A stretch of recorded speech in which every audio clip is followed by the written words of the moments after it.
The Great Depression spurred a lot of crime. With people desperate for money, gangsters rose quickly to fame. Little Bohemia here in Wisconsin was a sort of getaway for some of these mobsters. Most of them were in their younger years. Now, these were, for the most part, pretty young men involved. Babyface Nelson was only 26 years old, but he was a killer. And they liked raiding banks. This is during the Depression. Little Bohemia served as a safe house for mobsters like Babyface. Eventually, the government realized this and decided to take action, just as snow had begun falling on the ground and temperatures in Wisconsin had dropped. They were at Little Bohemia, and then the federal government moved in with their team, and they made a lot of mistakes. They ended up shooting innocent citizens in cars that were driving into Little Bohemia.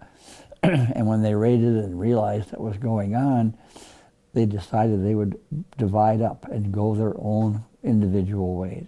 The group of gangsters had fled in all directions. Due to the government shooting citizens, Babyface had found a car with its occupants already dead.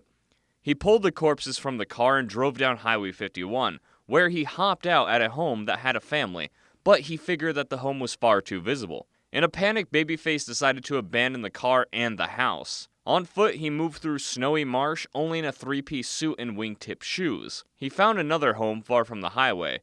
At gunpoint, he would order a group of Native Americans to allow him to stay. But he never slept here. He didn't dare go to sleep.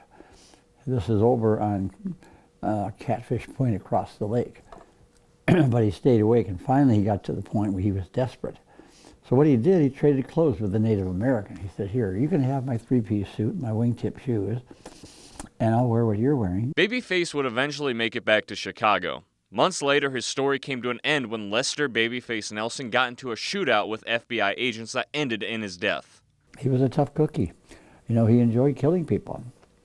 He was an early gangster. He was a bad guy. And people who knew him knew that he was just mean and angry. Lester Joseph Gillis, also known as Babyface Nelson, was a murderer and bank robber who began his crime spree at the age of 16. He was buried in a family grave located at Joseph Cemetery in Chicago.